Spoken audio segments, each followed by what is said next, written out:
일방통행 하노이 탑에 대한 기본 규칙을 설명해 드릴게요.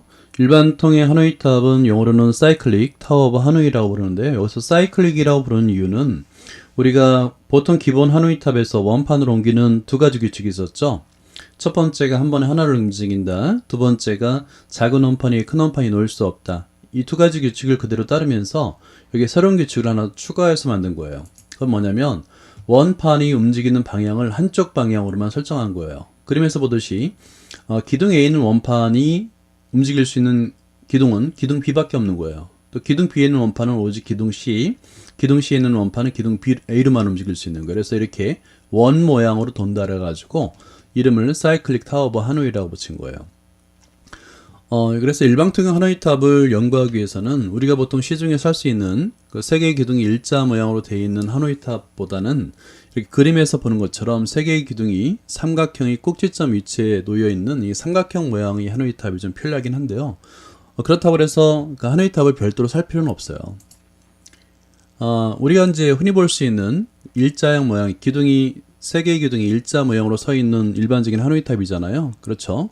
여기서 뭐 기본 규칙만 설명해 드리자면 기둥 A에 쌓여 있는 모든 원판은 기둥 B로만 움직일 수 있어요. 그리고 기둥 B에는 놓여 있는 원판은 기둥 C로만 움직일 수 있고, 기둥 C에 있는 원판은 기둥 A로만 움직일 수 있어요.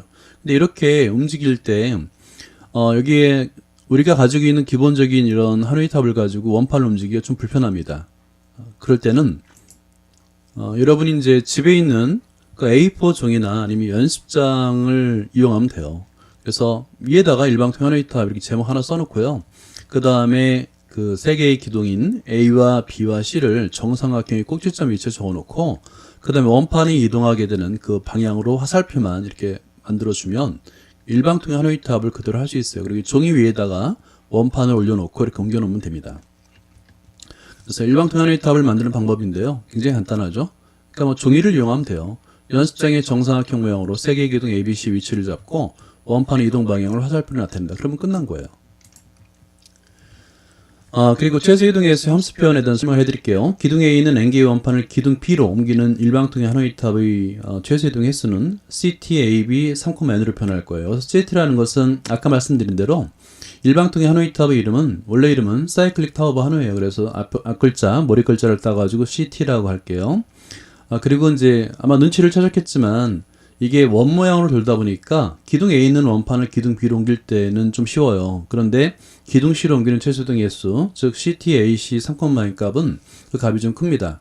그래서 처음에 일방통행 하노이 탑을 탐구할 때는 일단은 원판을 좀 줄여가지고 직접 옮겨가면서 이 최소 이동 횟수를 직접 구해보는 게 좋아요. 그래서 어느 정도는 숙달된 다음에 탐구를 진행해야 됩니다. 실제 그래서 아무래도 이제 기둥 A에 있는 원판을 기둥 C로 옮기는 것보다는 기둥 B로 옮기는 게 좀 편리하잖아요. 좀 쉬워요. 그래서 먼저 기둥 B로 옮기는 걸 탐구하는 게 좋습니다. 그래서 CTAB 3,2를 한번 보면 총 5회 걸려요. 그래서 기둥 A에 두 개의 원판, 1번 원판과 2번 원판이 쌓여 있잖아요. 그러면 1번 원판은 기둥 B로 옮겼다가, 그럼 2번 원판이 갈 수가 없잖아요. 그래서 1번 원판이 다시 기둥 C로 가는 거예요. 그죠? 이제 비었죠? 그러면 2번 원판이 움직일 수 있는 거예요. 기둥 B로 가고, 다시 2번 원판은 이제 움직일 필요가 없으니까 기둥 C에는 1번 원판이 다시 기둥 A로 갔다가 다시 기둥 B로 가면 끝나는 겁니다. 그래서 총 5회 걸리고요. 그 다음에 CTAB 3,3을 볼까요? 총 15회 걸리는데 일반 하노이 탑보다는 훨씬 더 많은 횟수가 걸림을 여러분이 아마 눈치를 챘을 거예요.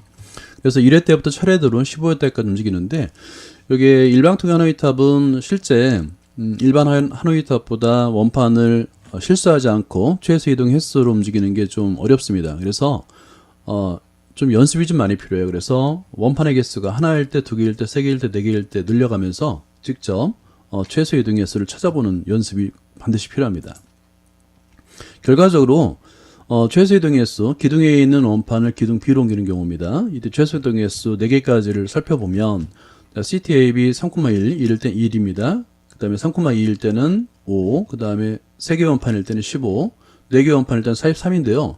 이게 1, 5, 15, 43은 보통 우리가 수열로다가 이 규칙성을 탐구할 수 있는데, 우리가 알고 있는 수열이 있죠. 등차 수열, 등비 수열, 개차 수열. 근데 여기서 보면 등차 수열도 아니고 등비 수열도 아니고 개차 수열도 아니에요.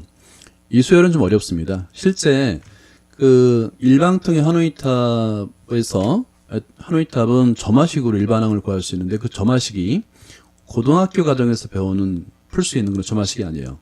연속된 세계항으로 나오긴 하는데 매우 어려운 점화식으로 풀 수가 있습니다. 이번에는 여러분 말씀드린 바와 같이 직접 한번 옮겨보셔야 됩니다. 그래서 기둥 A에 있는 거를 기둥 C로 옮길 때는 아무래도 기둥 B로 옮길 때보다 횟수가 늘어나겠죠. 그래서 원판에 하나일 때는 2, 두 개일 때는 7, 세 개일 때는 21, 네 개일 때는 59가 되는데 실제 요 수열의 결과도 등차 수열도 아니고 등비 수열도 아니고 보다시피 5, 14, 38 개차 수열도 아닙니다. 그죠? 그래서 일반항을 찾기가 대단히 어려워요. 그래서 처음에는 일방통의 하노이탑을 탐구할 때는 원판의 개수를 하나, 둘, 셋, 네 개 해가지고 한번 B로 옮겨보고 그 다음에 C로 옮겨보고 그래서 정확하게 최소 이동 개수를 옮길 수 있다 까지는 여러분이 연습을 해야 됩니다. 예, 다음 시간에는 일방통의 하노이탑을 점화식으로 표현하는 그런 방법을 설명해 드릴게요. 수학에 대한 모든 것을 여러분과 함께 나누겠습니다. 감사합니다.